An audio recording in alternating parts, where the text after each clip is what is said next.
కానీ పార్థసారథి గారు చెప్పినా కానీ ఆయనకి ఖచ్చితంగా ఒక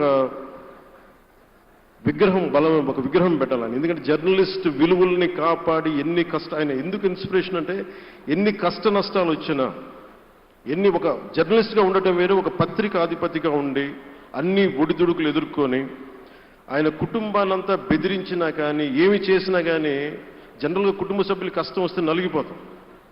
కానీ అది కూడా దాటుకొని నేను నా జర్నలిస్ట్ వాల్యూస్ నేను కాంప్రమైజ్ అవును, ఏదైతే జరగనని చెప్పి ఆయన కూర్చోబెట్టి at the cost of his family members also he vent head and uphold the journalistic values.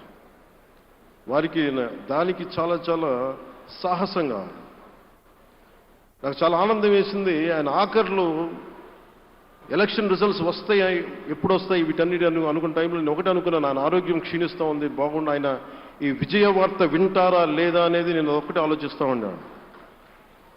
So నేను శ్రీమతి శైలజా కిరణ్ గారిని, సుమన్ గారిని, శ్రీమతి విజయశ్రీ గారిని అడిగినప్పుడు నేను ఒకటి అడిగాను, ఆయన విన్నారా అండి, ఆయనకి మాటలు వినిపించినాయా? అందరూ చెప్తాను ఆయన వినిపించట్లేదంటే, లేదు, చాలా ఒక 24 గంటలు ఆ విజయాన్ని దశాబ్దం పాటు నలిగారు, దశాబ్దన్నర పాటు నలిగి ఆయన్ని నలిగిన తర్వాత ఆయన అలాంటి వ్యక్తి విజయ వార్త వినకపోతే అక్షోభిస్తుందేమో ఆత్మని అనిపించేది. కానీ విజయ వార్త వినే ఆయన పరమదించారు. అందుకు నాకు చాలా ఒక తృప్తినిచ్చింది.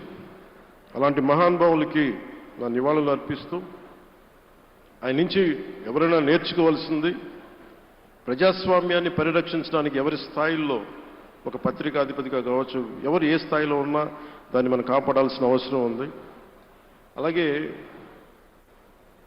ఆయన జర్నలిస్టిక్ వారసత్వ ప్రవాహం అంటే ఉదాహరణకి ఈనాడు, ఈటీవీ తాలూకు ప్రజెంటేషన్ ఆఫ్ న్యూస్ చాలా న్యూట్రల్గా, అన్బయాస్డ్గా ఉండదు.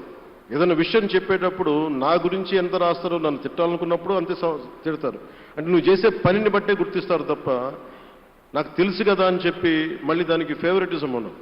అది తెలుగుదేశం పార్టీ కావచ్చు, ఇంకొక పార్టీ కావచ్చు, కాంగ్రెస్ కూడా కావచ్చు. కాంగ్రెస్ చేస్తే కాంగ్రెస్ని ఆయన్ని పైకెత్తిన సందర్భాలు ఉన్నాయి.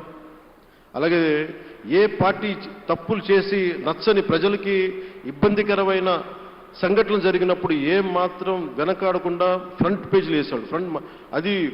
ఫ్రంట్ పేజీలో మరీ చాలా బలంగా చేసేవాడు. సో అందుకే నాకు అనిపించింది ఒక జర్నలిస్టిక్ వాల్యూస్, ఆయన తాలూకు వారసత్వ ప్రవాహం ప్రతి జర్నలిస్టు పుణికిపుచ్చుకోవాలి, తీసుకోవాలి.